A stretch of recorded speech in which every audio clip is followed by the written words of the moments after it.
Thank you very much, everybody. Please. This is a very important meeting. We had a lot of important meetings today, but this is a big one because this is really the future of, I think, beyond college sports. This is the future of colleges because we're looking at numbers that are coming in and the amount of money being spent and lost by otherwise very successful schools is astounding just in a short period of time. It's only going to get worse. So we have to save college sports and save, I believe, colleges. We have to save our Olympic team because so many sports that are in the Olympics will no longer be represented by people that went through college and became competitive, became great at the sport. We won't be anywhere near what we were. I think it's just a very, very important meeting. We have the most important people in college sports and really beyond. And what I'd like to do is I'll say a few words. I'm going to ask Marco and a few to also say a few words. And I'd like to take your suggestions. And we have the speaker. We have John Thune is here or represented. We have some of the big politicians, senators, Congress people that can make it get approved. Yeah, because we have to go through, I guess we have to go through, I'd do an executive order. I'd love to do that. I'll probably do it anyway. We'll do an executive order. We'll see how it works because it would be a really nice, I have a really nice, simple idea. But we'll go through this process and maybe I think we'll get it through Congress. We have a good chance. I think it'll be very bipartisan. And I just want to thank you all for being here as we stand up for one of America's greatest and most beloved institutions. It's called college athletics, which is true, means so much. I want to thank Secretaries Marco Rubio, Scott Bessent, Doug Burgum, Howard Lutnick, Linda McMahon for being here, and also Speaker of the House Mike Johnson doing a great job, Governor Ron DeSantis, Senators Ted Cruz, Eric Schmidt, Leader Steve Scalise, Representatives Lisa McClain, Jim Jordan, Brett Guthrie, and Lori Trahan. Thank you all for being here. We have some great people. Condoleezza, thank you very much. I see you over there. Great to have you. Great to be with you. A very special welcome to New York Yankees President Randy Levine, friend of mine for a long time. I used to sit with George Steinbrenner in the box. It was one of the most difficult days of my life. I would always be, he liked me, I liked him, but we both liked very few other people. And we had a good time. We won a lot of games, right, Randy? We never lost. We never lost, actually. And a great champion of college athletics, former, as I just said, Secretary of State, a woman who's really respected, Condoleezza Rice. Thank you very much again, Condoleezza.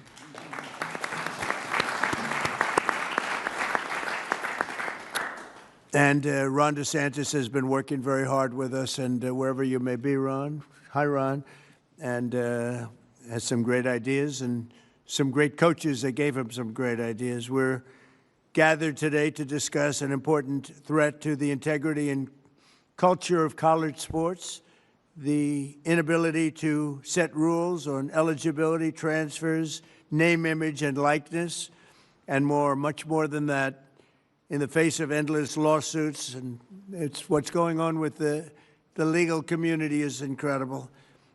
We had a lawsuit a couple of years ago by a radical left judge from California who decided, knowing nothing about football or college sports, that everything was illegal that was taking place.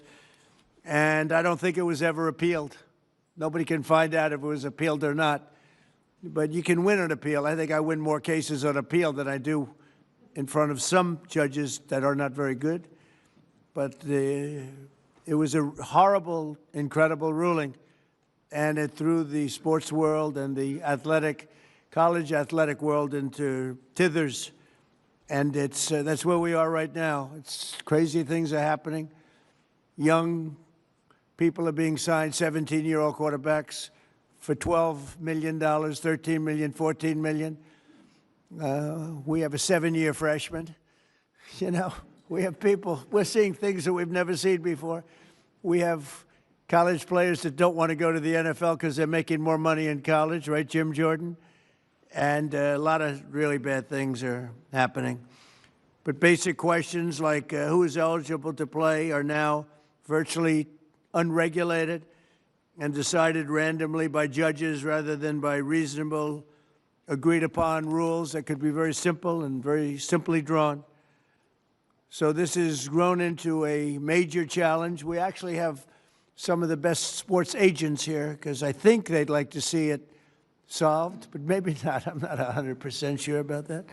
But they're represented. We have everybody represented today, just about every group you can think of.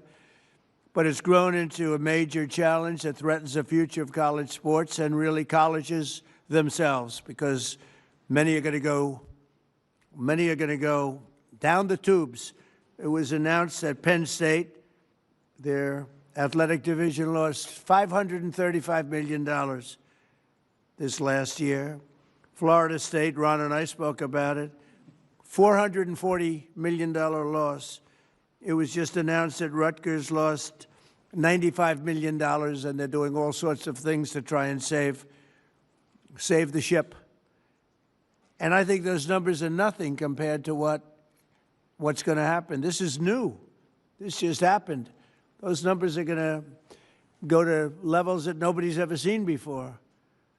If you had no salary cap in the NFL, you'd see staggering losses. We have no salary cap in colleges. Colleges are going to have, unless something's done, unless we solve this problem, and I think probably today, and we're going to ask for ideas that, you know, not that we don't have to take months. We'd like to see if we could do it for next season. But we have, and we certainly have the brain power. We have tremendous knowledge, far more knowledge than I have about this subject. But it also poses special dangers for women's sports and our Olympic pipeline. Women's sports are being canceled all over the country, just so we understand. Women's sports are in deep trouble, other than one particular women's team. That's Miami, where I have my granddaughter on the team. They canceled men's golf, but women's golf is doing just fine. I'm only kidding. I'm only kidding. But they are canceling golf. They're canceling wrestling. They're canceling fencing. They're canceling even basketball. I thought that would be maybe immune, but it's in trouble. And it's all going to football, but ultimately football is going to be the worst laggard of all. It's not going to be affordable, and it's going to take down practically every college. In my opinion, it's going to take down virtually every college, or every college that wants to be, they think they want to be competitive. Under the current system, educational institutions find themselves in a financial arms race for athletes in sports like football and basketball, and both of them, but basketball is being hurt very badly. It's being dominated by football. Last July, I signed an executive order to stop destructive pay-for-play schemes that are all over the place and keep college athletics rooted in the traditions that made it great. I thought we had a great system, frankly. I thought we had a system that should have been appealed, and it could have been maybe perfected a little bit. But it took close to 100 years. It was developed over 100 years. And one judge that knew nothing about sports, knew nothing about football, knew nothing about Olympics, knew nothing about anything, just decided everything was unconstitutional. It's crazy. But only Congress now, it looks like, can deliver a permanent fix. So, Speaker, you and John and everybody else, including Democrats that are represented very strongly, we can hopefully get it done. Federal legislation must allow college athletic programs to set common sense rules, simple common sense rules, without endless litigation, and establish a fair name, image, and likeness standard that eliminates the patchwork of conflicting state laws. That's the other problem. All of these colleges, they're all in different states, and all the laws are different. So you got laws that are totally different, some one way, some an entirely different way, while allowing the full spectrum of college athletic programs to thrive. It should thrive. If Congress does not take action fast, it could destroy college sports and destroy the colleges that play these sports. They'll be destroyed. They'll be going bankrupt, everyone, so many of them. No other nation in the world has built a system that develops champions in classrooms and on the field, producing Olympic heroes, professional legends, and the leaders of tomorrow all at once. I thought the system of scholarships was great. What do I know? But I thought it was great. And just one of those things. I was with Nick Saban the other day, and, you know, his timing is exquisite. He played and he won and won and won. And when he saw this thing, he said, I'm going to get out of, I'm not doing this anymore. He's around here someplace. Where's Nick? Where are you, Nick? Right? Now, he doesn't admit this. I said, how come you left just, he didn't want to go through one season? Because there's no better mind at this than that man. And he looked and he said, what a shame, what a shame. And he's going to speak about it. And I think you have some very constructive ideas, Nick. I think so. No other nation in the world has built a system like this. It's so good, and we've thrown it right out the window. And I'd like to see you go back to something maybe resembling that, and maybe pay for each player. Not such crazy pay, but just pay for each player. With every player, maybe the quarterback and the third string lineman making the same. But you're going to tell us about it. We're going to try and get it passed. Our goal is not to go back to the days where student athletes were never allowed to receive any compensation, although not the worst idea, but I think a lot of people would overrule me on that. But we must pass reforms that protect the cherished American tradition of college athletics for future generations. So I look forward to hearing from a lot of you, and I think a few of you are going to say a few words, and then we'll get to some ideas. And I don't know, maybe by the end of a long session, if we need it, I'm here as long as you need me. They came to me, they said, you're the only one that can do it. I said, oh, thank you very much. I said, really, because I'm president, okay, to be honest. But we have certain abilities, and we'll see if we can get it done. So I'll ask in this order, Marco, you'll say a few words, and then Speaker Johnson, Randy Levine, Nick Saban, Charlie Baker, the Governor, Ron DeSantis, and Greg Sankey, Sarah Hirshland, and Pete Bevacqua. And they'll go pretty quickly, and then we'll hear from some of the people. And we may have something come up that's somewhat of a miracle. There's an idea out there, and somehow it's going to have to be arrived at, because there's no way this system will allow colleges to, in my opinion, will allow schools to live financially. It's not going to happen. So if I could, I'll ask Marco, you can start, and then Speaker, and then we'll go through the list, and then we'll take some ideas or questions, all right? Thank you very much. Marco. Thank you, Mr. President. And I'll be very brief. The first is, I think you've already touched on, and that is what a unique institution college athletics is to the United States. Very few countries in the world actually have something like what we have. And it's not just unique, it's really important. A lot of people don't see some of the aspects of it that are so positive. The first is the student-athlete experience. There are literally thousands and thousands of young Americans who are going to graduate this year with not just degrees, but advanced degrees, and athletics made that possible. And the athletic support and the academic support that they're receiving from these schools is extraordinary. So there are kids that literally would not have gone to college or may not have considered it, and certainly not the advanced degrees, without the help that this provides. Also, the development of the individual that student athletics provides. I mean, look, if you can show up at 6 a.m. in the morning every day for a lift, you're learning one of the most important lessons in life. 95% of life is showing up where you're supposed to be on time. These are extraordinary lessons that people are gaining. Two more things that people don't think about: unity. Few things in America unify us anymore, and one of the things that does is college athletics. In particular, I can just, the experience of a Saturday, and I was about to say a Saturday in the South, but I don't want to discriminate against the other conferences. I'm sure it's true there too, where communities get together and people don't agree on anything else except that they want that home team on the field to win. And it's one of the few unifying experiences we have as a country, and it's so critical. And the last you touched on as well, Mr. President, this is the feeder program for our Olympic teams. Without it, there is no feeder program. Other countries have structured it differently, but the way we have it in our country is so unique in that way. We all know the challenges, and what this system now needs is a system of rules and regulations, of guardrails, so that everyone is operating under the same rules.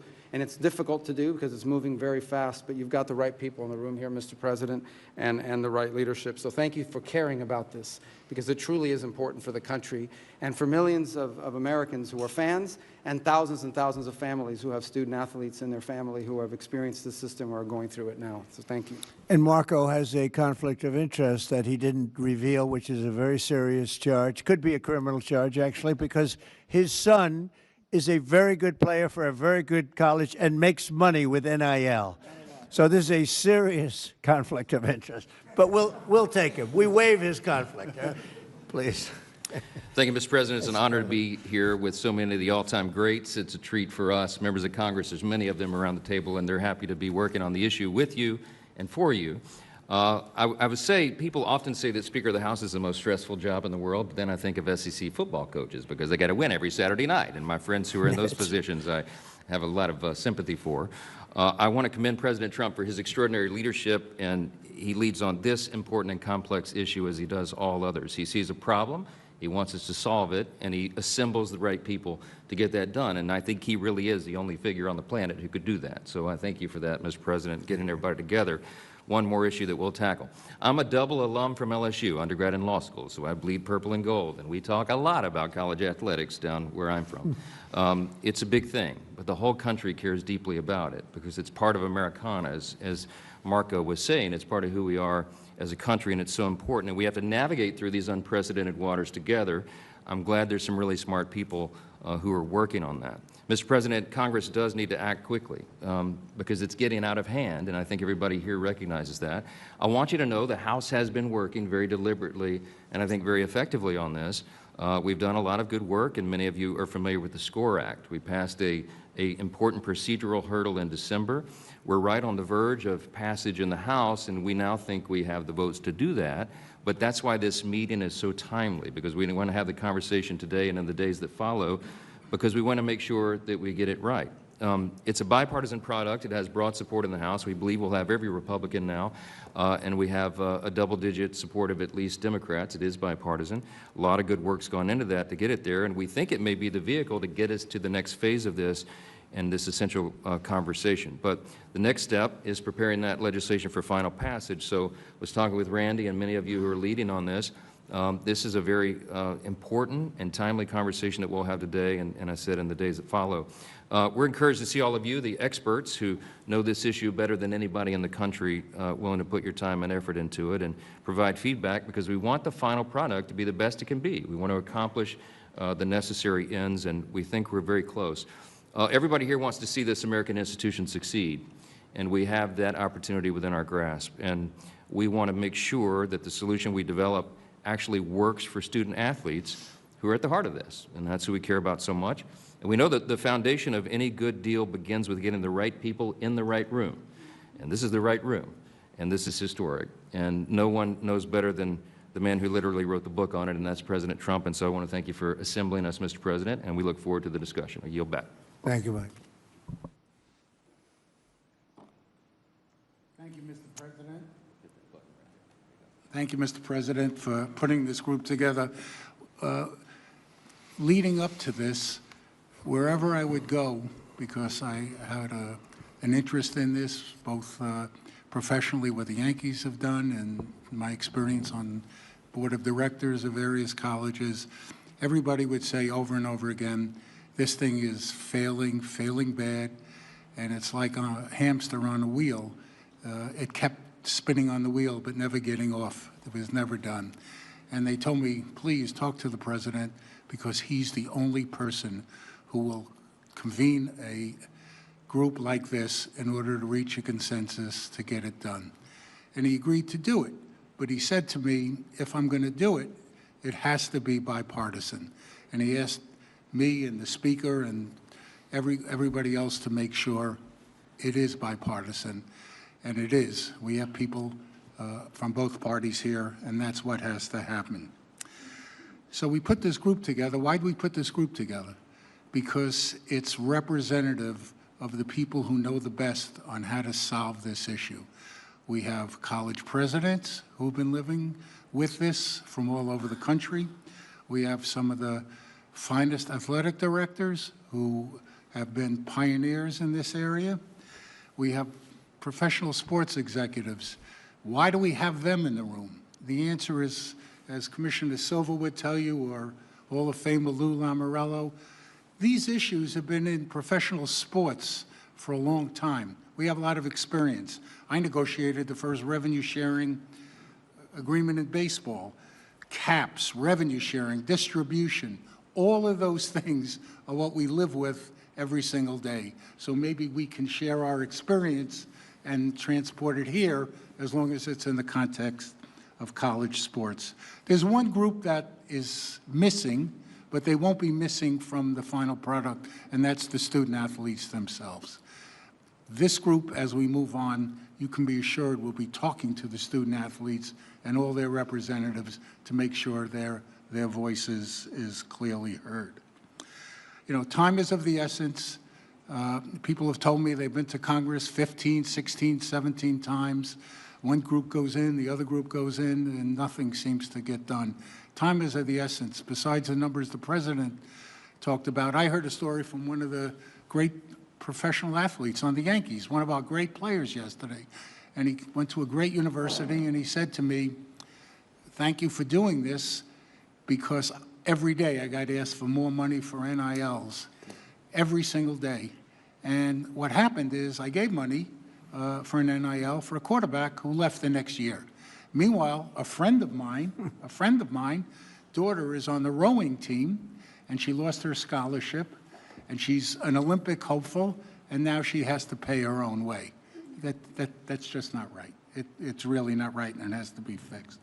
So, Mr. President, thank you for bringing this group together. I think they're really, just for discussion, we'll hear from everybody. I think there are really two things to add on to what the Speaker said that have to be done. One, there has to be an antitrust exemption, because everyone in the room has to be able to talk to each other, all the conferences, the schools, the presidents, everybody, without getting sued. That includes the kids. They have to be involved in these negotiations, the student athletes. And there has to be an entity that's set up by the people who are going to administer this, run this, that are empowered by the legislation to handle all the issues the president spoke about. And we're all here to support that, to help that, and to make sure that it's just not business as usual. Just an idea I have is maybe that an antitrust exemption lasts for 2 years to make sure that these rules and everything are really being enforced. And if they're not, we go back to square one. It'll give the Congress oversight, give the president oversight, but it's time to move. And Mr. President, I couldn't agree with you more. Thanks to your leadership, we got to move this really, really fast. We have ESPN and Fox here. They're probably the biggest payers in this entire thing, and the fact that they're here and their voice is heard is great. So, Mr. President, only you could pull this off, and we're grateful. Thank you very much. Thank you very much, Randy. And Nick Saban, please.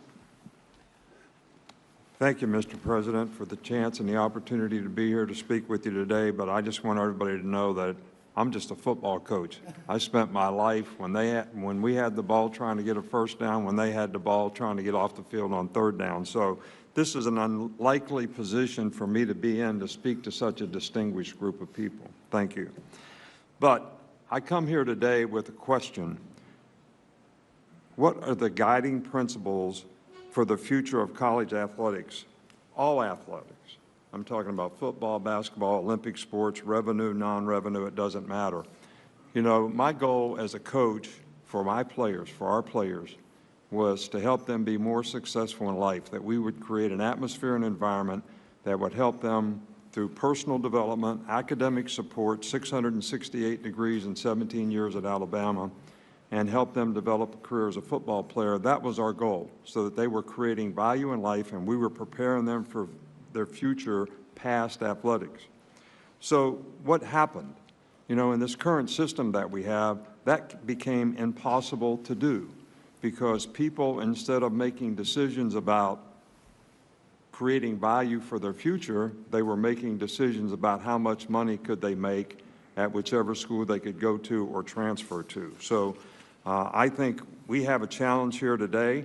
about the ramifications of this current system, on how it helps players be successful in their future, and how we can impact and create a system that will help and preserve the opportunity for student athletes to be able to have success in their future beyond athletics. So we need to develop an effective system of revenue sharing, authentic name, image, and likeness, authentic being you have marketing value, which now we have collectives, which just create opportunities, which just become pay for play. Eligibility issues where we have guys playing 6, 7, and 8 years. So you have 25 and 26-year-old people playing against 18 and 19-year-olds, which is not healthy. Transfer rules, we have over 4,000 people in the portal. Fans don't like it, support groups don't like it. It's not really healthy for players in graduation to transfer several times in your career. You really put yourself in a pickle in terms of your ability to graduate. So I think we need to come up with a system, and we obviously have to do it with the President's leadership and also with Congress probably, whether it's antitrust legislation or whatever it is, to allow student athletes in all sports, including women's and Olympic sports, to enhance their quality of life while going to college, but still provide opportunity to advance themselves beyond their athletic career, which is what the philosophy of college athletics and getting a college education has always been about. And how much does anybody talk about getting an education anymore? Nobody talks about it at all, which is the most important thing any of these student athletes can do in terms of enhancing their future. So thank you very much. Thank you very much, Nick. Charlie Baker. Well, thank you very much, Mr. President. I especially want to thank you for putting me in the lineup after the most legendary college football coach of all time. And I really want to thank you for your interest in this issue and your commitment to it. And I also want to thank you for the work that your administration has done on a number of different issues, working with our team and with many members of the folks who are in this room today.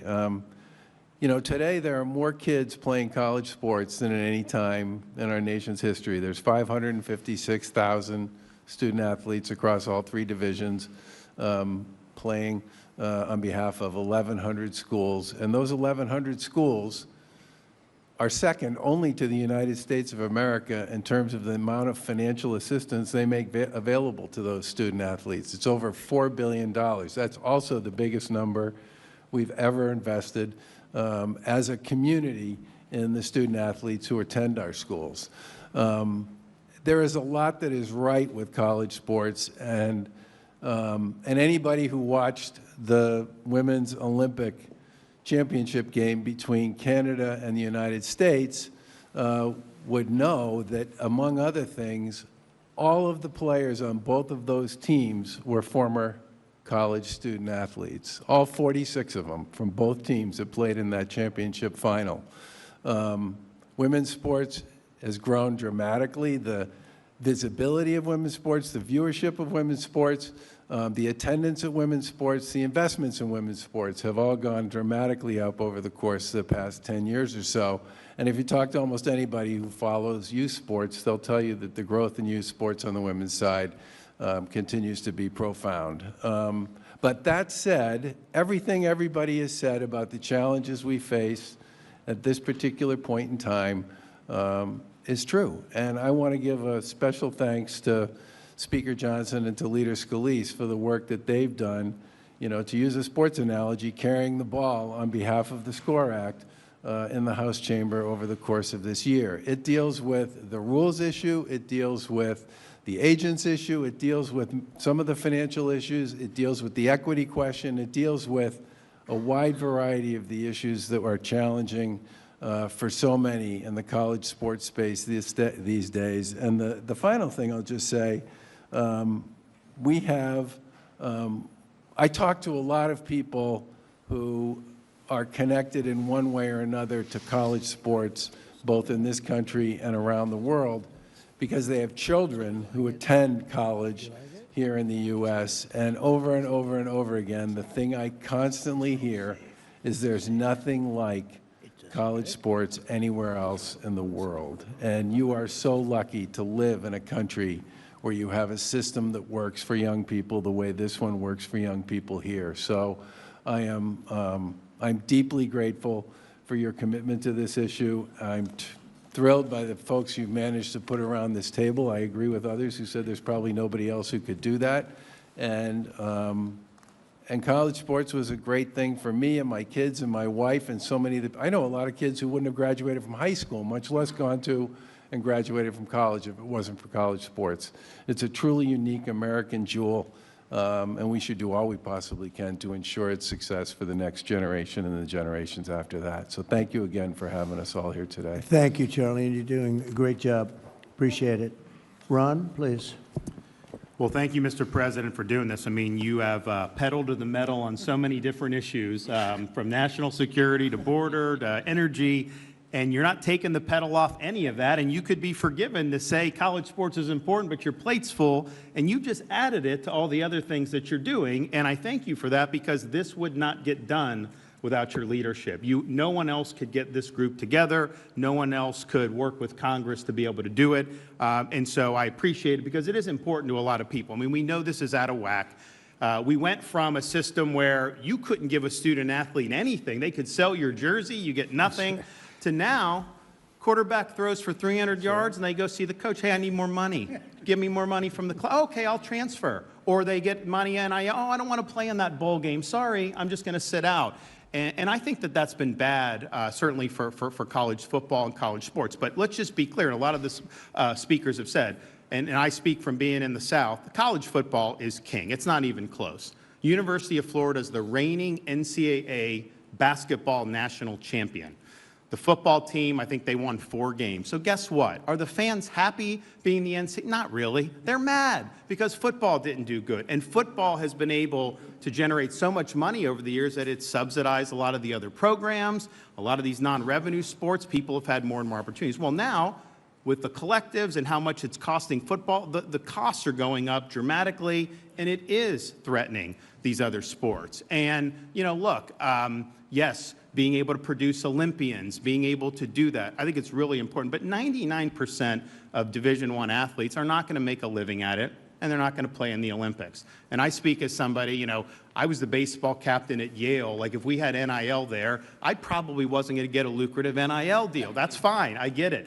But, you know, what being a college athlete teaches you, there's a reason why the Naval Academy and in West Point, you have to be an athlete when you go through there, because it teaches you discipline. It teaches you about hard work. It teaches you about competitiveness. It teaches you how to cope with failure. And so a lot of the people, the students in these sports that may not be as glitzy, but are going to be harmed by the current trajectory, these are going to be future leaders of our country in a variety of different endeavors. And so I'm thankful that this is going to get done under President Trump's leadership. This is a bipartisan issue.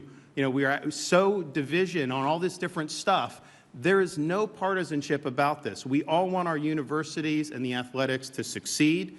A lot of the speakers have talked about the issues of eligibility. I mean, how do you have there till you're like 25, 18 to 25, and you're still playing? How do you play in the NBA G League and then come back and play in college? How do you get to transfer all these different things? We know those need to be addressed. And obviously, the compensation with NIL. I signed one of the first NIL bills. But that was like, if they're making money off you, you get. Now they're doing like perpetual negotiations, even more than pro athletes can do. So I'm confident this is the group to do it. This is the president to do it. And there's going to be a lot of people in our country that are going to be happy when this problem is fixed. Thank you, sir. Thank you, Ron, very much.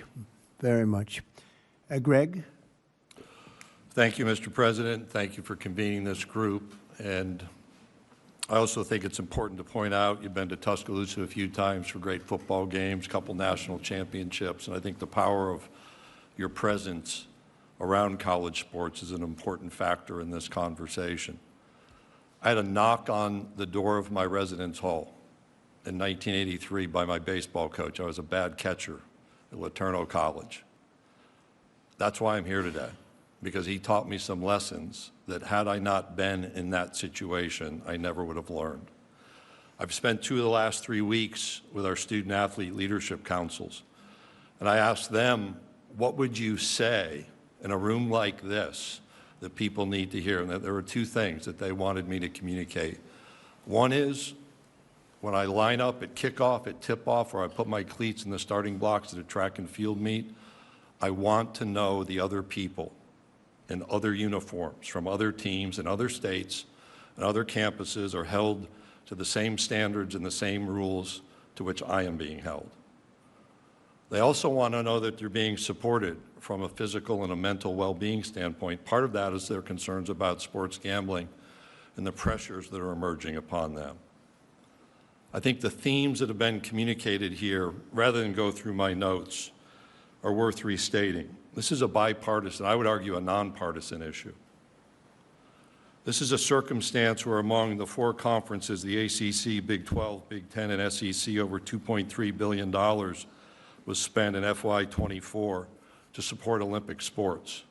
And in Paris, 219 U.S. medalists went through the college sports system, 89 of those being gold medalists. In college sports, we move young people from adolescence to adulthood through education, through becoming part of a community, which they otherwise would have not experienced, and the opportunity to build a legacy. In the current environment, each of those elements is interrupted. Transferring 4 or 5, I have a basketball player in my league on a 6th campus, does not provide educational achievement opportunities like we should demand. Being part of a community when you transfer that much doesn't happen, and building a legacy is overrun by the next name, image, and likeness opportunity. I appreciate what's been done in the House and the SCORE Act. Speaker Johnson, I once lived in Natchitoches, Louisiana, a place you represent. Leader Scalise, your work, I know Congressman Roy has been part of those conversations and others in this room, and it is bipartisan, but we need to bring more people in, and we have work to accomplish in the Senate. We cannot go on longer in this circumstance, and this is not about revenue. This is about structures and national standards for eligibility, for transfers, for medical care and mental wellness care, for transparency and accountability around name, image, and likeness activity. We'll fracture more if we fail to act. That's why the appreciation, Mr. President, for the gathering is most sincere, because I want to see our women's sports thrive. In the Southeastern Conference, we currently have 10 national championships. 2/3 of those are in women's sports. We didn't achieve that mountaintop in football this year. We'll keep working on that. We want our Olympians to go through our pools and our track and fields and our volleyball courts. And we want young men who aspire to be in the NBA or the NFL to be educated, to mature, and to grow as they seek that achievement.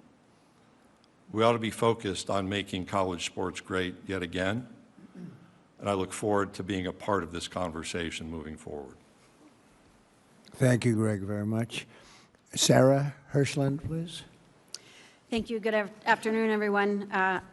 Let me start by saying thank you, President Trump, and your whole administration for your continued support of both Team USA and the Olympic and Paralympic Games. I'm proud to be here today to represent Team USA, and I will say it is no surprise to anyone in this room that we are the greatest sporting nation in the world.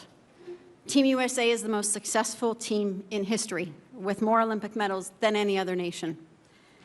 One of our competitive advantages is the education-based sports system our country has embraced for more than a century. America's colleges and universities built a world-class athletic system that develops the whole athlete, academically and competitively. This system is the envy of the world, as we heard Charlie say. It has also been the backbone of Team USA for generations. The results speak for themselves. You heard Greg reference some, and I'll just expand. The athletes from just the Paris Games represented 231 different college institutions and 71 conferences. 90 different schools were represented by our medalists from just the Paris Games alone. This success does not happen by accident. It is directly impacted by the broad-based, sustained investment in sport on campus. You've heard that referenced. This is not something we can take for granted. To say that our country should be grateful to colleges and universities and their athletic programs is an understatement. And while the United States has topped the gold medal table in 8 of the last 10 summer games, I am here to tell you the margin is narrowing. Around the world, nations are investing aggressively in sport, building centralized training systems, expanding funding, and prioritizing athlete development in new ways. That growing global competition comes at a moment when U.S. colleges must increase their investments in football to stay competitive. The economic pressures are unsustainable. We've heard this several times, and we know that Olympic sport budgets inevitably rise to the top as the first to be cut. And in some cases, women's sport, but it's also men's sport, may be eliminated. We must keep our eye on both. We know what happens when those investments are reduced or disappear. It hinders the future pipeline of Team USA, but frankly, it threatens the future health of sport in our country. We cannot wait for the economic pressure to create this crisis. We stand here today, Team USA, in solidarity and partnership with the collegiate sports community to encourage Congress to pass legislation that stabilizes the foundation of sport on campus and ensures a healthy and robust ecosystem for student athletes across a wide array of Olympic sports and football, which is kind of coming to the Olympics. Let me conclude by assuring you that American athletes are ready for this global challenge. In fact, we welcome it. But the pursuit of excellence deserves a system that continues to invest in them.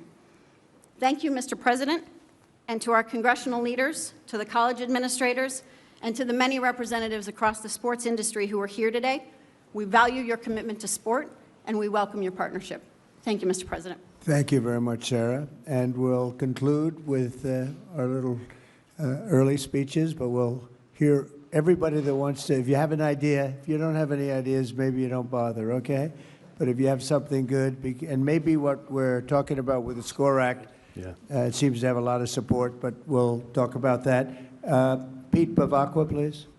Hey, Mr. President, thank you. Thanks for having us all here, and a special thanks on behalf of Notre Dame for your kind words about Coach Holtz. I know he was a dear friend of yours, so we appreciate that. And this meeting is important. It's timely. I think everybody around this table knows that we need help to straighten this out. We need the help of Congress. In this post-House world of NIL and compensation, we're finding ourselves in a situation where college football, particularly men's basketball, women's basketball, but particularly college football, I don't think it's any secret that people understand that so many of the decisions around college sports are driven almost solely by college football. And college football is certainly important to Notre Dame. We make no secret about that. But it's become a runaway financial train. And if it continues to be that way, even the healthiest of universities are going to have to make incredibly difficult decisions that are going to impact women's sports and Olympic sports. There's simply no way around that. So we need regulations. We need regulations, we need financial transparency, and we need repercussions. People's feet need to be held to the fire. And I talked to Coach Saban before we entered into this room, and we were talking about the transfer portal. And Greg mentioned it as well, but when you have young men and women going to 3 schools in 3 years, 4 schools in 4 years, the student athlete, and they're student athletes, they're not just athletes, and we're forgetting the academic part, we're forgetting the student part. And if you're going to 4 schools in 4 years to make a few more $100,000 on each stop, where when you're 21, 20 years old, you think all your financial troubles have gone away, you're going to find at the end of that college experience, you're not going to have an academic degree. That money that you thought you could rely on for the rest of your life is going to be absent by the time you're 23 or 24, and you're going to have the rest of your life, you're going to find yourself in a very difficult position.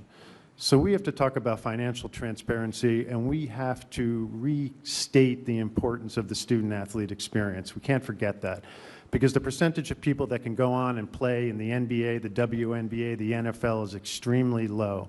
And it's the importance of that academic degree that you get throughout your student-athlete experience that's going to serve you so well for the rest of your life. And quite frankly, I think if we can agree on regulations with real repercussions, and we go down the road of a free market enterprise where college football continues to be a runaway train financially, I think there's got to be a commitment that if you're going to spend X on college football, and Y on men's basketball and Z on women's basketball, you should be required to pay some sort of percentage of that to reinvest into your own Olympic movement within your universities. So I think this meeting, as I said, is important. I think we're coming to a point where we're going to be at no return if we don't get our act together and try to speak with one voice and solve this. So thanks again, Mr. President. Thank you very much, Pete. So maybe we have to start with a base because I'd like to say the base should be what we had before, which worked so well for so many years with scholarships. When I heard Charlie say the kind of numbers that was paid in the form mostly of scholarships, that was pretty impressive. But maybe we can't go back. Maybe we have to go forward. And what's happened is sitting here with Jim and some of the people that are talking about the SCORE Act, maybe that should be the base, and maybe we should work off that. But if anybody has any ideas, I'm just noticing all of the divisions, all of the people that have supported it, including the NCAA, the 31 Division I conferences, 23 Division II, 22 Division III, all HBCU conferences. I mean, a lot of, and a lot more than that. So maybe that can be a base. That's the SCORE Act, which I know it's been, Mike has worked on it long and hard. We have a great guy, Jim Jordan, right here. He was a great athlete. He was virtually undefeated in college wrestling, virtually. I don't know. There was probably one bad night, I think, Jim, right? But he was some great athlete, some great wrestler, and that sport is being, torn apart by what's happening right here. Well, it sure helped when you came last year, Mr. President. Sure helped when you were at the NCAA championship last year. Right. If we could go and if somebody would have some suggestions. Mike, do you like the idea of using this as a base and we work off the base, or would you like to start from ground zero? Well, I think I speak on behalf of the legislators around the table that worked really hard on the SCORE Act and many who have been involved and brought their ideas to the table. Our fear is that if we begin from scratch, I think everyone around the table understands this could take a long, long time. A lot of the debate and discussion and deliberation has gone into this. I got this one-page summary I'm happy to pass around. I assume most people around the table know the basic parameters of the bill and where we are. But the idea would be that if there are, Randy and I were speaking earlier before we went into the Oval Office, there may be some ideas to enhance it or make it better. We want to have the best possible product. I mean, maybe, Mr. President, I think that's a good suggestion. We begin from that. For lack of a better idea, if anyone has a better base that we should begin with, we're open to it. But I'm looking at some of my chairmen of the committees of jurisdiction, and everybody's worked really hard on this. And our majority leaders down at the end of the table, Steve Scalise, has kind of helped quarterback this, pun intended, to get it through the process. And if you have specific questions about specific points or parts of that legislation, we're happy to answer that. But maybe that's part of the discussion. Maybe we could. Maybe the question is not a rhetorical one, but a question for all of you. Does anyone have any big concern about what is currently on the table in the SCORE Act or have ideas on how to improve it? Would anybody oppose, I mean, most of you have studied the SCORE Act more so than I have. Would anybody feel strongly opposed to starting with the base of the SCORE Act, which has gone through a lot? You would oppose it? Go ahead. Well, first, I'm Lori Trahan. I represent Massachusetts and appreciate being invited to this today. And I'm really happy to hear you talk about women's sports in particular. I played Division I volleyball at Georgetown. That's changed my life. And so really have spent a lot of time on college sports. And I think I'm the only Democratic legislator in the room. I'm not going to pretend to speak for all of them, but I do think we want to solve college sports as much as everyone here. I think one of the issues that we had with the SCORE Act, I look at this as we've got some revenue issues and governance issues. The SCORE Act in its codifying the House settlement really hurts women in Olympic sports. We've already seen a number of programs cut across the country. So I think we do need a revenue mechanism to save and protect. One, strengthening Title IX has to be part of the SCORE Act, as well as ensuring that we are funding those programs. I mean, look, I'm also a mom. I've got a college athlete, son who played lacrosse. I've got another daughter who hopes to. Sports is the lifeblood right now. People are they're playing sports at record levels at the youth league. If this is any time we should be expanding opportunities for sports, it's right now. And I think one thing that the SCORE Act represented was just a consolidation of what we have today, which is the SEC and the Big Ten. No offense, Greg and Tony, but all the money really is going to those two conferences right now, and we need to address the revenue issue. I know there's been some proposals as far as modernizing the Sports Broadcasting Act. That could be one. I'm open for discussion on that. And then certainly making sure that we have a strong federal standard for NIL. A patchwork of laws does not work. I couldn't imagine signing my letter of intent and having to study up on every single state law and who offers what. But making sure that we have athletes' voices mandated at the table. They're not here today, so I do feel a responsibility to represent those 560,000 athletes who are not here right now, but making sure that they've got recourse if their NIL rights are violated or not upheld. But let me just say again, I would love to work, and maybe the SCORE Act is the right vehicle, that we continue to tweak so that it has a path in the Senate as well. I know that there's a lack of consensus on many of the governance issues, but we'd like to solve that with everyone here today. Thank you. Thank you. Mike, you might want to respond to that. Well, there's some good points made there for sure, and I think everybody has the same intention as we want to protect women's sports as well, and I got two daughters. I would be remiss if I didn't acknowledge that.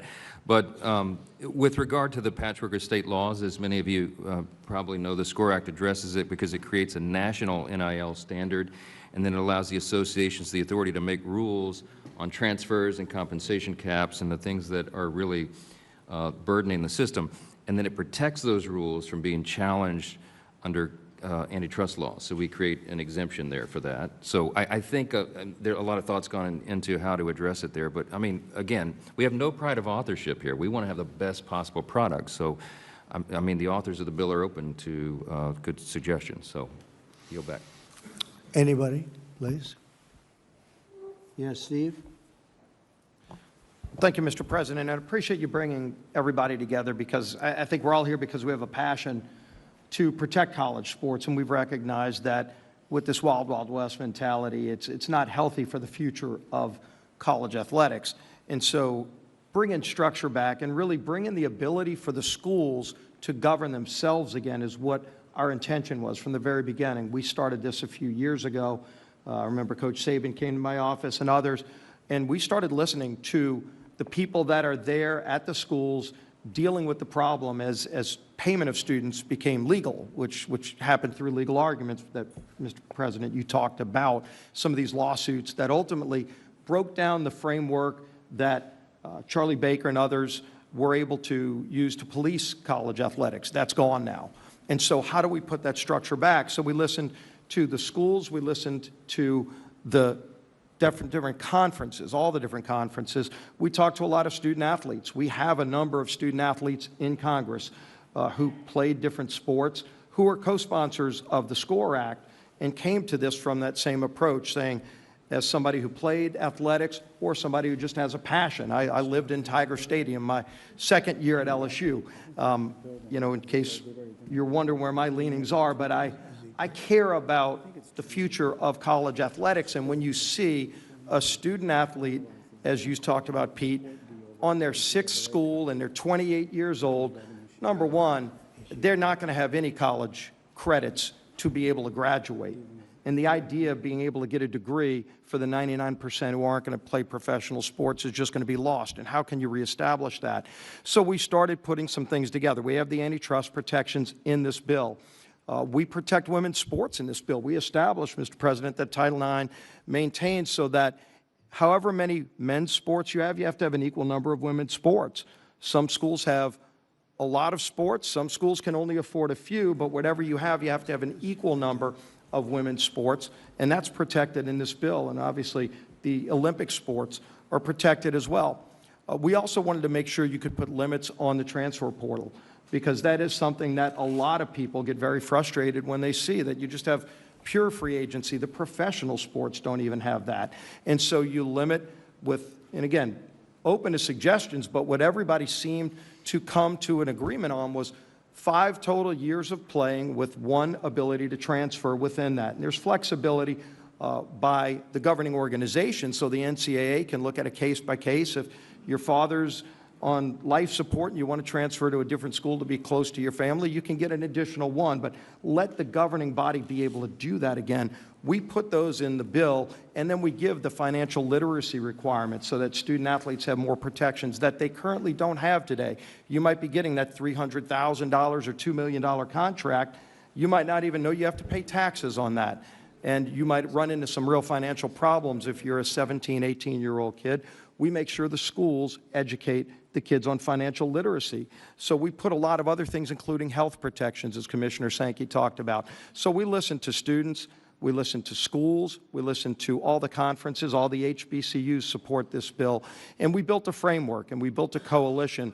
We're right now at a point where we've got more than a majority in Congress supporting this bill, including, as the Speaker said, double-digit number of Democrats who support this bill. So it's a bipartisan coalition. We absolutely will take more input, but only input that grows the coalition, not detracts from the ability for student athletes to get that structure that they and the schools need. That's what the SCORE Act does. We want to move on it soon, because I think we all recognize that we can't wait another year and have this wild, wild west continue, and it will take the Senate some time to start their own process. So I'm expecting we're going to be moving soon, in hopefully the next few weeks, on the SCORE Act in the House, and then keep this conversation going, keep growing this coalition to solve this problem. Mr. President, thank you. Thank you, Stephen. We have to move it quickly. Otherwise, you're going to have another season that's a disaster. And it's not affordable by colleges. Next to you, Steve, you had something to say? Thank you. I did. Thank you, President Trump. My name is Jim Phillips. I'm the commissioner of the ACC. We welcome Kai this fall. I'll be your commissioner, so we'll look forward to seeing you out watching her play. I went on a college campus 30-some years ago and never left until I became commissioner. And I will tell you, we need your help. We need everybody's help in this room. There are 6 areas that the SCORE Act is the right piece of legislation. First, as been mentioned, there's a national law versus state legislation and patchwork. We have 37 disparate laws across the country, so what you can do in one state is different than what you can do in another state. That just doesn't work. When you have inter- and intrastate competition, as Greg mentioned so well, the student athletes want to know that they're lining up against somebody that's abiding by the same rules, NIL, rev share, and the rest. Second, it's a reaffirmation that these are student athletes. Not one of the commissioners in this room has had a student athlete come up to them and say, we would like to be an employee. They're smart enough to understand what that means. Third, limited liability protection. The lawsuits are killing us. They're absolutely crushing college sports. If you don't like a rule, you just go to the local judge, and the local judge deems you eligible. Fourth, degree completion. It's never been better to be a student athlete. You can come back to school and get a degree. You have a chance to be a pro and you leave early, we want you to come back. Fifth, medical care. The medical care is as good as I've ever seen in my 30 years, ever.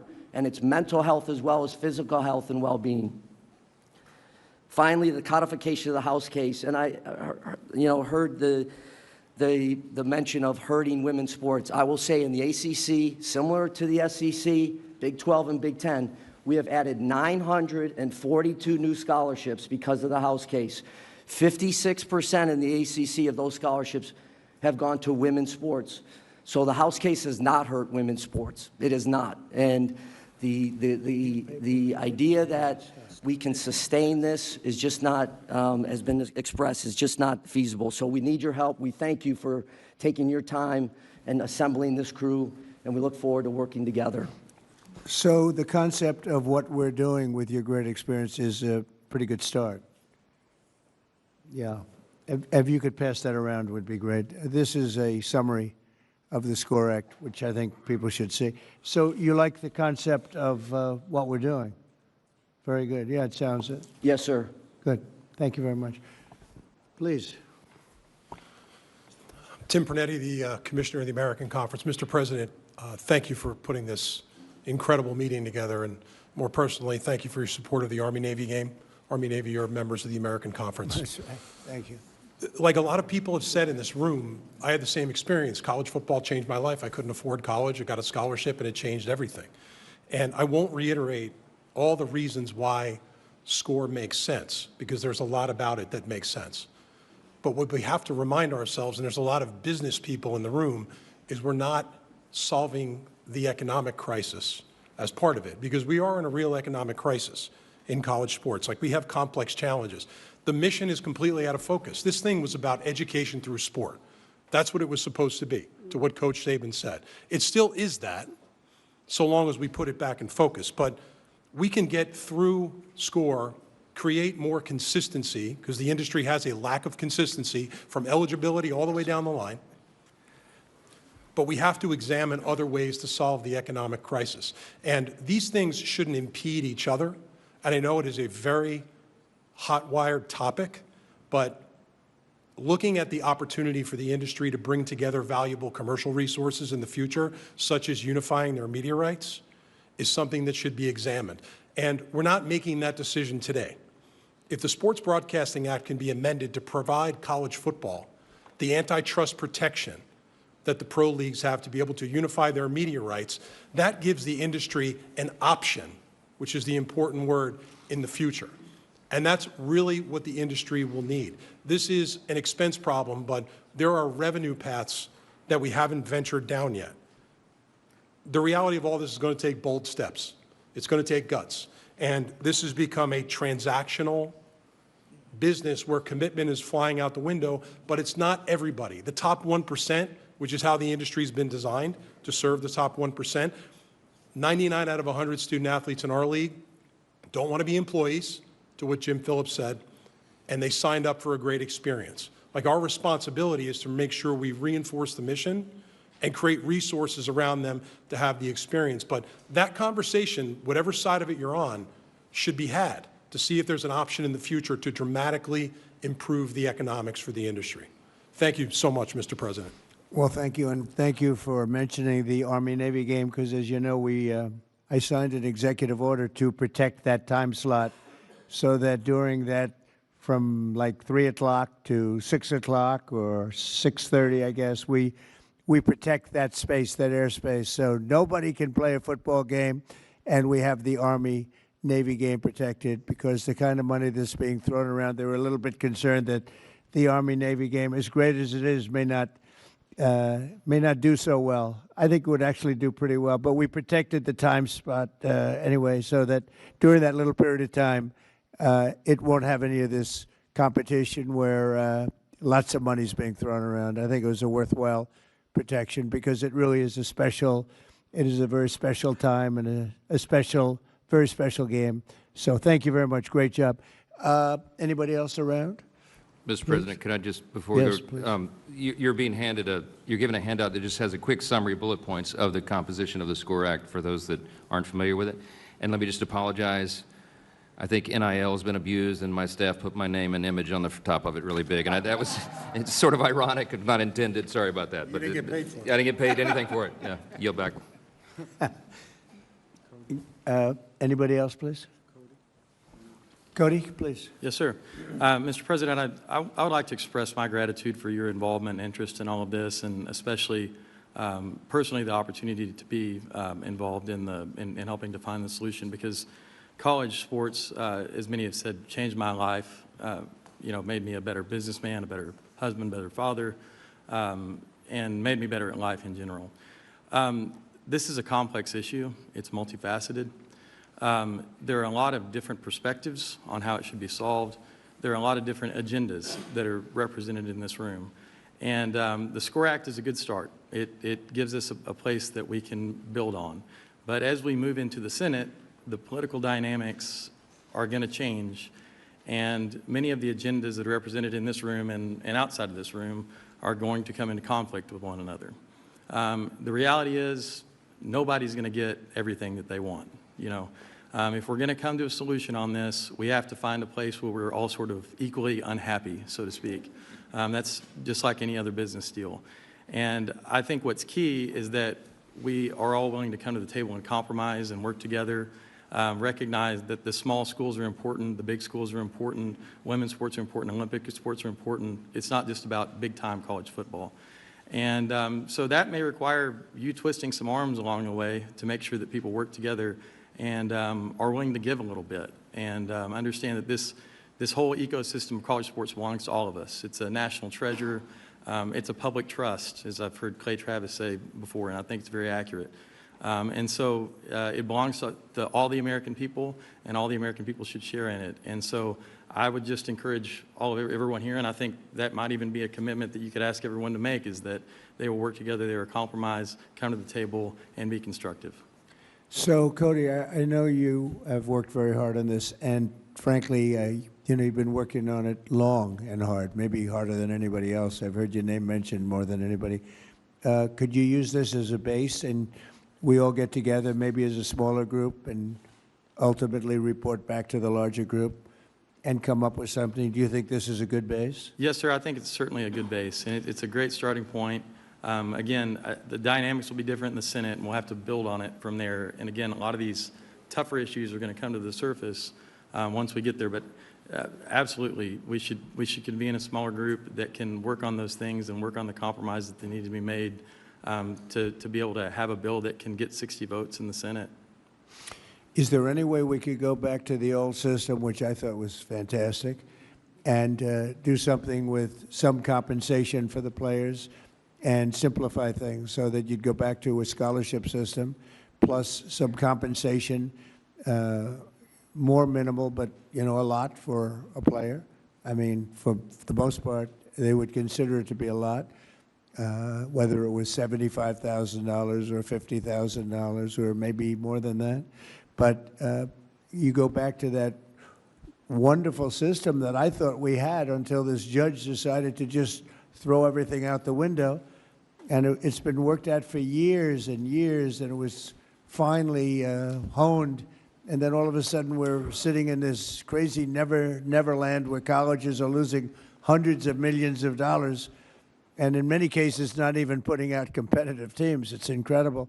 Is there any way that can work? Coach, we were together, and you had some pretty strong ideas. How would you feel about that?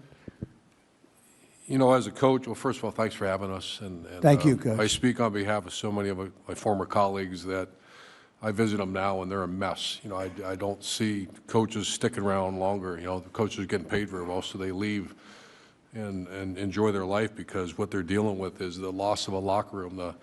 You take away team, and our country's in trouble. My two girls played college volleyball, and one of the greatest interviews I've ever witnessed is she's at Georgia Tech and said, I learned so much more on the volleyball court than I ever learned in any classroom, which I agree with. So I actually think it's a simple fix. And it's not simple unless we get antitrust protection, because the NCAA, when I was growing up in the profession, if you violated a rule, that was a problem. You'd lose your job. And that was made very clear. Throughout litigation and other issues, the NCAA has become, they don't have subpoena power, and every time they make a decision, they get litigated. And I get it. I mean, I witness it, and as a result, and we know this from some of the policies you put in place, rules without enforcement equals chaos. You don't need new rules. We got plenty of rules. Enforce them. So if we get antitrust, then you now will not get litigated. And I would eliminate, the only thing I dislike about the SCORE Act is that, and Coach Saban and I have visited about this, Mac Brown and I have visited about this, get rid of the collectives. That's cheating. When donors, so everyone understands what a collective is, donors put money in a pot, it's distributed to players through the coach and the general manager according to your talent level. That's not allowed. You're not supposed to do that. That's called pay for play. So there's a revenue share that the universities get through their television contracts, and I know it goes up every year. That's their only that's the only thing they're allowed to do for their student athletes. They can distribute that however they want. That's still pay for play. But any NIL conversations, which NIL, I think we all got to quit calling it that. It's not name and likeness. These players are getting paid millions of dollars in some of the stories I hear, and they're posting an Instagram for twice, and then they're getting paid $1.5 million. So the NIL, to me, NIL in its purest form is America. It's called capitalism. If you can make money on your name, you should have a right to do that. If you're a gymnast, a volleyball player, a swimmer, a football player, and a car dealership wants to work with you legally in the business world, do it. That's what NIL should be. That's not what it is. So you get rid of the collective, becomes an illegal entity. There's no such thing. That even to this day, that makes my skin curl when I hear a collective. Get the donors out of it. If a business owner wants to hire Jeremiah Smith and pay him a certain amount of money, he's certainly allowed to do that. That's called capitalism. But the universities cannot arrange that and set that up. The universities can simply make sure the kids go to school, make sure they graduate, treat them fairly, make sure the women's sports, the Title IX, I'm all in favor of all that, but they cannot get involved in the financial marketing of your players. That's let the market take care of itself. That's called the market. That's called capital. The collective, I think if the collective goes away, college sports gets better immediately when you say that, if we have antitrust exemption. You know, it's just sitting around and having watched college sports for so long with no problems, what this incompetent judge did to this game, knowing nothing at all about sports, about anything that we're talking about today, is a disgrace. And it's going to be a very hard thing to put back together. We'll get it done. But what this person did to college sports is a disgrace. I say it. And we've seen plenty of those type of opinions. I had one recently, and it's gross incompetence, is my opinion. And everybody suffers, including student athletes, including women. Women are really taking the brunt of it, as what you were saying before. It was so perfect for women. It was so great for women, the way it was, and now we have to come up with a whole new scheme to satisfy people. And there are going to be some unhappy people. And it was working before. A person that knew absolutely nothing about sports made a ruling, and she turned the whole thing upside down. And it's really a disgrace. You want to know the truth, a damn disgrace. But we are where we are, and we'll figure something out. And it won't be easy, and it won't be as good. In my opinion, it won't be as good as what you had before, including for the students that were getting great scholarships. And, you know, some went on to professional sports, and most of them didn't. But they got great education. They got it for free. And they had a lot of fun going to college, and they learned a lot.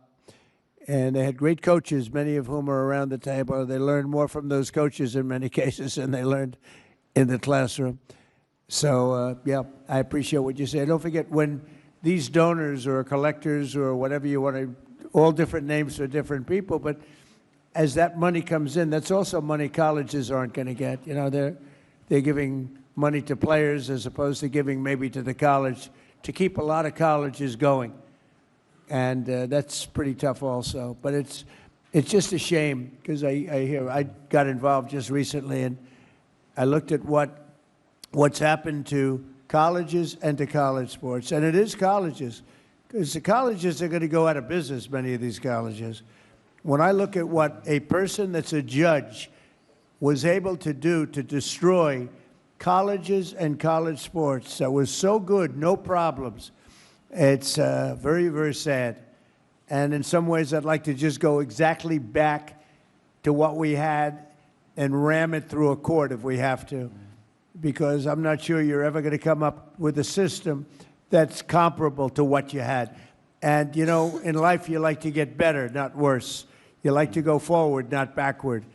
no matter what you come up with, you've gone backward, a long way backward in many cases. Mr. President. Yeah, please. Mr. President. Hi, Ted. I want to thank you and echo the thanks for bringing this group together. And I want to in particular underscore the urgency that we have heard around this table. College sports is in absolute crisis. Every single week, we're seeing another program being canceled. We're seeing another women's team being canceled. We're seeing Olympic teams being canceled. And the current chaos, if Congress doesn't act, we are very quickly going to be in a world of 30 to 50 college football teams that are basically a mini NFL, and the Division II and Division III schools are going to be left behind, and the millions of college athletes who right now scholarships provide an avenue for them to get an education that they never would have had, that'll go away. And that would be an absolute travesty if we let that happen. I will say, several people around this table said this is a bipartisan issue and we have bipartisan consensus. I agree it should be a bipartisan issue, but it's worth speaking realistically. The challenge is simple. You asked about the SCORE Act. I think the SCORE Act has many good elements. I think it is a very good first step. But the challenge is for this to be passed into law and put on your desk, we need 60 votes in the Senate, which means we need at least 7 Senate Democrats. Right now, there are 0 Senate Democrats who support the SCORE Act. I've spent the last 3 years negotiating with Senate Democrats on this issue. And I will say for some time we have been, to use a football analogy, at the 2-yard line, but not able to push. And there are interest groups on the left, in particular trial lawyers and unions, that have resulted in Democrat senators that are actively lobbying against the SCORE Act and don't want to see legislation passed. And so my hope, there are a lot of people around this table who care desperately about college sports. My hope is that you speak out to Democrat senators and urge them, let's come together and solve this together. And I think part of a solution needs to be on the cost side. And I think part of the solution should be discussing and looking at the revenue side. I think both of those are important parts of a solution. There are a number of Senate Democrats who care about this but have not quite gotten to the point of getting to yes. That's the single biggest challenge.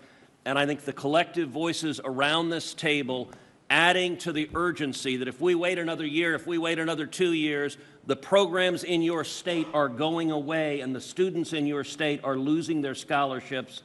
And it would be an absolute travesty if we let that happen. Mr. President. Thank you. And I want to underscore that sense of urgency on the Senate side. I do think there's a growing number of senators that do understand that if we're here a year from now, we're in a much worse place. If we're here 2 years from now, college sports looks entirely different, and it would be a disaster. So I do think that growing sense of urgency is important. I appreciate you convening this. You have unique credibility on this, not just being president, but we've spent time at the Super Bowl, watching the Super Bowl, playing golf. You love sports. You have credibility on it. You care about it, and I think that authenticity matters for the leadership that we need. I do think that if we're serious about this, the antitrust exemption matters for the governance side, but I think the revenue side is inextricably linked to the success of this. If you are losing money on a football, and I'm from Missouri, we love, we're in the SEC. If you're losing money on your football program, you're not going to be able to subsidize the women's sports and the Olympic sports. So I do think that we can come together. I am hopeful and optimistic by the people who are represented in this room and as we move forward that we can find a solution. We have to. This is not just because we like watching sports on TV why this is important. There are lives that can be changed forever if we do the right thing. And I think you've got the right people in the room, and I think you're the right guy to lead this effort, and we're here to support those efforts in the Senate. Could I ask Charlie Baker? Charlie, do you think we could come back to a solution or get a solution that was as good as what we had before or almost as good as what we had before? Or maybe better? I don't think better, but maybe. Would you say that's possible, Charlie? You're in the position to be able to tell maybe better than anybody else. Well, first of all, I appreciate the question because it's at the end of the day the one we all care about the most, which is can we create a system going forward that's better than the one we have now? And I think the the focus people, the thing about the SCORE Act that everybody needs to remember here is it's a comprehensive piece of legislation that deals with a whole series of things that I think everybody would agree are a problem. The discussion, the place where the discussion gets a little more complicated is the issue about the cost and the revenue side and the implications of those two issues. And if I were to say to this group, where's the place to go, it would probably be there. And do I think if you could get that resolved, you could create something that most people would view as better than what we had before? I think you'd certainly be heading in that direction. The big thing we all have to remember here is that the way it was before, and I'm almost 70, so I remember those days quite well. Sports and media played a completely different role in our society than the one they play now. And the money piece in particular is got to be part of the conversation, and that's got to involve the student athletes. And your point, Mr. President, about coming up with a more structured way of dealing with that, I think is a good one, but that's got to be part of the dialogue for the same reason that the revenue piece has to be part of the dialogue as well. So much money was paid to students in the form of scholarships. What was the exact number that you said, Charlie, before? $4.1 billion last year. $4.1 billion was paid to the students in the form of scholarships, and everybody was happy. Everybody was happy. And now you got yourself a mess. And I think you should just go back to where you have and let some judge tell you you can't do it, and you appeal it up and you win at some point, because I think what you had was a great system, $4.1 billion. Everybody was happy. Now you have a thing that you're never going to, you have a jigsaw puzzle that's not going to be put back together. And colleges are going to go out of business. And I think you go back and the players that got the $12 million, a 17-year-old quarterback that got $12 million, one got $14 million. I hear they're negotiating one at $18 million, they don't know if he's got an accurate arm, but he's got a strong arm, coach. Accuracy counts too. They have no idea. They're going to give him $18 million. And you know what? Those guys that already signed contracts, you know what? Call that the lotto. They hit the jackpot. Let them have their money. You can't do anything about it. But I'd like to see, and I tell you, I just don't think it's right that a judge is allowed, that knows nothing, is allowed to destroy college sports and colleges. And I'd like to see you go back to where you were, enhance it a little bit through some compensation, and let them take you to court, because no matter what you do, you're going to be sued. You can do 100, you could give everybody everything, and you're going to end up back in court, and you'll probably have a judge that doesn't know a damn thing, and it's a mess. It's a mess. And I don't know whether or not that decision was appealed. Was that decision ever appealed? Does anyone know? Because I heard it was not appealed. I believe the House settlement is being litigated now because it violates No, but Title was it appealed, the decision? The House settlement, I think, The original decision by the judge from California, was that appealed? Oh, okay. I'm sorry, I misunderstood. Yeah, the answer is no. It was settled because it was, I think, the third case. Why didn't somebody appeal it? The prior case, which is Alston versus the NCAA, was appealed to the Supreme Court, and the Supreme Court found 9-0 against the college position to defend the old system. So that's, I think the answer is the antitrust piece is the inherent problem in trying to create caps and limits. That's it. So the Supreme Court was responsible for this? I'm not the one who's going to say that. I'm not bold enough to say that, but I'll at least acknowledge the problem. 9-0. 9-0. Was the Supreme Court responsible for this? 9-0 and Kavanaugh supported. It's a shame. It's a shame. Yes, sir, please. Mr. President, thank you for bringing this esteemed group together. I have a bit of a unique perspective because for most of my career I was in professional sports. I became the commissioner 3.5 years ago. I found a system that quickly was defined by unlimited free agency and no salary cap, in complete chaos. I am and representing the Big 12, we are very much in favor of the SCORE Act. I like to say it's progress over perfection. And it provides, no different than what Commissioner Phillips said, the core principles of what we need to move this thing forward. One thing that we didn't discuss so far today was athlete protection rights, which is obviously part of the SCORE Act. And there's a component there about regulating sports agents that we need to really look at. Now, I know we have some agents in the room, and I have a lot of respect for that industry. But right now, they are taking full advantage of our student athletes. Usually in the NBA or the NFL, it's a 3 to 4, maybe 5% commission. In some cases, they're charging over 20. We talked about the portal. Most agents are pushing our student athletes into the portal, and the recent numbers show that over 40% don't even find a home once they get into the portal. And because they're being pushed into the portal, and Mr. Sankey said it earlier, they're losing credits towards their degrees. So we have a problem on our hands, obviously, and I don't believe in perfection. I do believe in progress, and I think the SCORE Act is a great first step for us to move forward. And on behalf of the Big 12 Conference, we are all in favor of it, and we'd like to see a sense of urgency. We need something done soon, because if not, you know, our university is going to suffer, our student athletes will suffer, and we need help. So we appreciate you bringing us together Well, it's today. an honor to do it. I just hate to see what you're going through. I hate to see what's happening to our country, essentially, because this is our country. This is the youth of our country, and it's a terrible thing that's happening because, you know, these crazy payments that are being made colleges are not going to be able to help themselves. Just like the NFL owners would not be able to help themselves if they didn't have a cap. But you have a much bigger problem than a cap. And you have a complexity problem. And you have a problem where women are being thrown out of sports, like at levels never seen before. And you're going to have other things that come up that nobody's even thinking about right now. And you're not going to be able to solve these problems.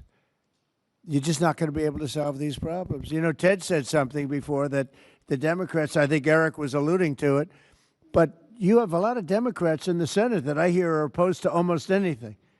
So if you do, and I have to deal with these people all the time, okay? You saw them the other night. They wouldn't stand up for a soldier that was a great hero and got the Congressional Medal of Honor. They sat there. They wouldn't stand up. They wouldn't even smile. They wouldn't clap. For a woman that lost her daughter whose throat was slashed, they wouldn't stand up. They sat and they didn't stand up. They didn't do anything. And we have to deal with these people. But, Ted, you said that there are 7 Democrats that will not vote yes.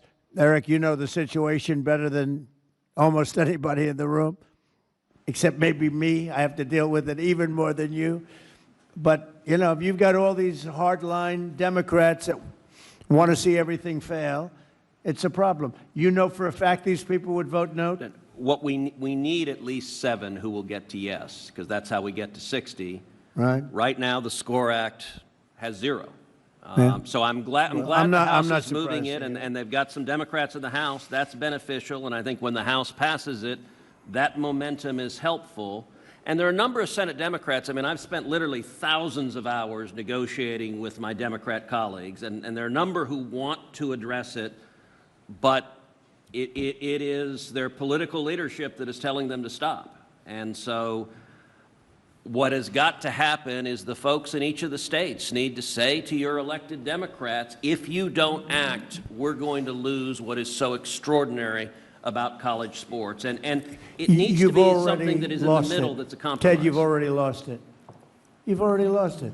Colleges are losing $400–500 million. And they haven't even started yet. So you've already lost it in the true sense. And you've lost something else. It's like, it's ugly what's happened to sports in college. Before it was beautiful. It was a beautiful thing. And now it's very ugly. It's become very ugly. And I think you're right. You're going to have people that will never vote for anything no matter what you agree. You could agree to everything that's perfect, and they will never vote. And I'm not doing this I'm doing this as a practical person. No matter what you agree to, you have people in the Senate and in the House that will never vote for it, even if it's good for our country, even if it's great for the player, great for the college, and great for our country. And they will still vote no because they're cuckoo. They've got problems. Maybe it's problems at home, Cody, but they have problems. So that gives us problems. And I think what I'm going to do is I'm going to sit down with some of the people in this room, like Urban, like Coach, a very fine coach, Nick, who won a lot. He won a lot. How many? 6 national championships? You could have done better. You had a couple of games. Did you win 7? What did you, 6? 7. 7. All right, so I think he qualifies, right? But I'd like to sit down with some of the very talented people in this room, and we'll pick them out. If you'd like to volunteer, volunteer. And I'd like to sign an executive order that I'll write myself based on common sense, and it'll be something that people will be sort of happy about. Some will be sort of happy, others will be sort of happy, and maybe that's a good thing. There'll be a few people that won't like anything, but I'd like to write an executive order based on some of the very great talent in this room, and we will be sued, and we'll go before a court, and maybe we'll have a judge that's realistic, reasonable, and wants to do a favor for the country, because that's the only way this is going to be solved. So I'm going to sit down, and I'm going to write an executive order based on many of the statements made today, many of the statements I've been hearing over the last year about what a disaster this is for colleges, for the players, for the families, ruining everything. And we're going to do a very well thought out executive order. A lot of you are going to be involved in that. All of you, anybody that would like to, just let me know. And that'll be placed before the courts, and hopefully a judge who's a real judge, a compassionate judge, and a judge with common sense will get it approved. And maybe it won't, and maybe it won't hold up. Maybe they'll say you can't do an executive order, in which case you say, welcome to the court system of this country, which has gone totally out of control, totally out of control. And maybe not. But that's the only way you're going to get this done. So I'm going to write an executive order, and the executive order is going to be based on great common sense, and it's going to let colleges survive and players survive and let a lot of people be very, very happy. And let's see if we can get it through the court system, which we might not be able to do, in which case I guess we'll have to meet again, and we'll probably be through the same system. Look, if this doesn't work, colleges are going to be destroyed. Women's sports are going to be destroyed first, before anything, before anybody, before anything. Women's sports are already being cut in every college. The first thing they're cutting, which is very unfair, is women's sports. And then they're cutting lesser sports. Sports that are very good sports, great sports, are being cut. And you're going to be left with football, and the football is going to lose so much money that the colleges are all going to go bankrupt, all because of a bad number of decisions made by courts, including, I guess, the Supreme Court. If you say it was a bad decision in the Supreme Court, I think the Supreme Court ought to be ashamed of itself for a lot of reasons, okay? A lot of reasons. I got to live with these people, and I say this, and they'll only vote bad, and I couldn't care less at this point. They have hurt this country so badly because they haven't had the guts to do what's right. So, and I can tell you about other things too, not just this. So we're going to do an executive order, and I think it's going to be an executive order that the people in this room and the students and the colleges will be proud of. Whether or not it holds up in court, I can't tell you that. But you're not going to get it through the Senate, and you're probably not going to get anything through the House because you have a bunch of lunatics that you have to deal with, Mike, and better you than me. Go ahead. Well, I applaud the effort for an executive order, and I think everybody around the table is grateful for that. Might I suggest, Mr. President, that while you're using the Article 2 authority, that we still work in the lane of Article 1. The playbook has to be wider than that, I think. And so what I would suggest, and humbly before everyone here, is that we take, I think almost everyone around the table we've heard today believes that at least the SCORE Act is a base to work from. Can we still continue to try to work through that? We do have some Democrat support, and as was said, we've got some fine points to get to. Would love to work with you on it. Okay. And what I think is, and what I was hopeful for, is that the leaders around this table, representing such a broad array of interests and groups around the country and both parties, that the influence, collective influence of I hate the word collective, Coach Meyer, I'm sorry, I keep saying collective, but the influence of all the people around this table could help us get some of those critical, Democrat votes in the Senate. And I don't think we should or could abandon that effort. We try it. I'm an optimist. I think you go both ways. Yes. Let me do an executive order. You go ahead and play games with these people. Okay. Okay? We'll give it the quarterback effort. How Give about it a that? shot. Okay. And maybe the fact that we do the one helps you get the votes in the other. Okay? Right. Does that sound okay, Randy? Yeah, I think so, and I think at the end of the day, Mr. President, as you've heard here, we need an antitrust exemption, and the only people who can do it are the Congress, and I heard from all the senators and the representatives, and I agree the SCORE Act is a start, but with your leadership, I really do believe we can move the ball. I have ideas, brilliant people here have ideas where we can add on it. And based on my conversations with Democrats, I think they want to do this. I think the Congresswoman said that, and I think that there's a way to do this. And your executive order, again, showing leadership, stepping out, is good, but I think we go on both Don't paths. forget, the executive order can then be put before Congress, and Congress can vote on it, change it a little bit, vote on it. But I'm looking to do it straight and let Congress go a different path. And, you may get a judge that understands what's happening, and you may get some very good opinions coming out of a very smart judge who will be beloved all over our country, as opposed to hated and disrespected. So that's it. So, Randy, could I ask you to do the following, either a sampling of them or get everybody in some form, come up with a proposal, play with the SCORE Act or do something different than the SCORE Act, but maybe you use the SCORE Act as a base. I separately will get some of the people in this room, and we're going to do a really good executive order. And maybe Jim will put that executive order in front of the Senate and the House. And who knows, maybe we get a vote, and maybe we don't. But I'm talking about not even going before the Senate and the House, just having an executive order where we'll be sued and we'll go before the courts, and here we go again. But I think at the same time, you go down a separate track. Is that all right? Okay? Is that okay? Good. Other than that, we've had a great time. Can I? The press will take one or two questions, please.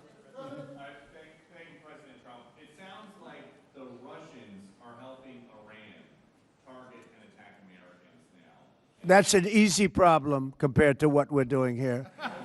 I mean, but can I be honest? It's just, I have a lot of respect for you. You've always been very nice to me. What a stupid question that is to be asking at this time. We're talking about something else. Can we keep this maybe a little bit?